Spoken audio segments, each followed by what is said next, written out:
Let's have a quick chat on this. Awula Serwah is founder and coordinator of Eco-Conscious Citizens. She's joined us via Zoom. Good afternoon, Awula.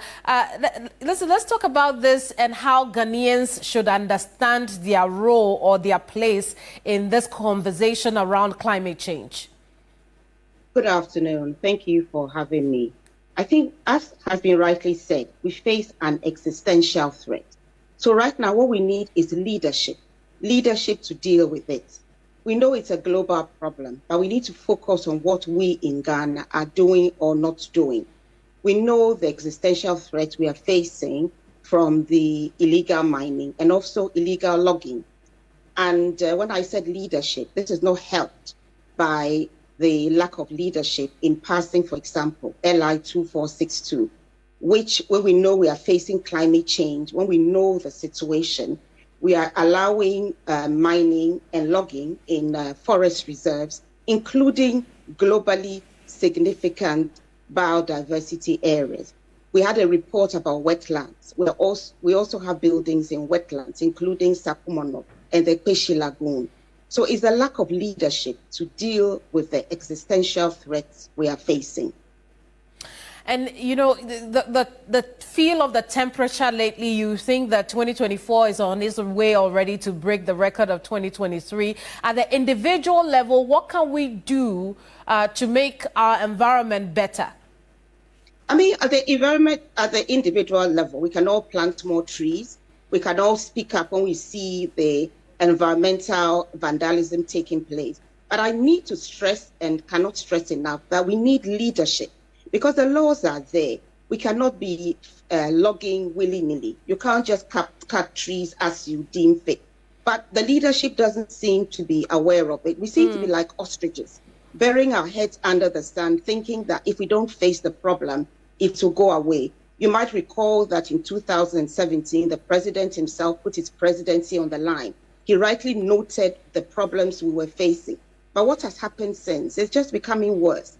And if we have lost so much forest cover. Right. And if we keep on allowing more trees to be cut, what do we expect? And can I add that even in Wa, in the Upper West region, parts of parks and gardens land have been leased for the construction of a filling station. I see. Now, when we hear about climate change, do we look like we are, interested in solving the existential threat? Individuals are doing what they can. They're speaking out.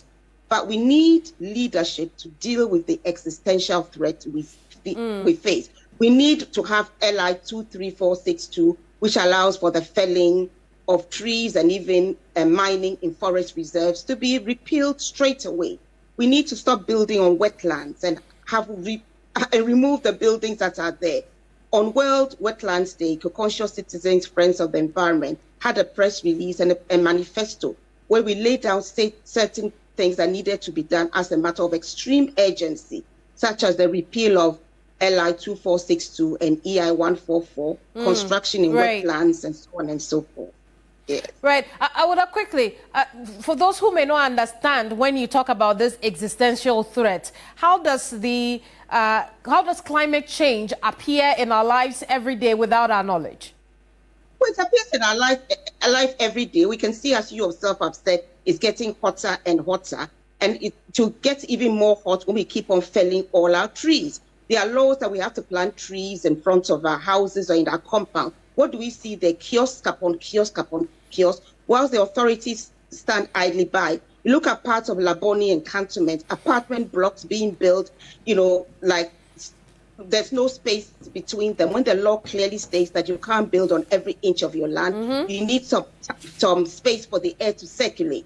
When you are felling all your trees and you are building so closely together, paving everywhere, of course, you begin to experience what is going on.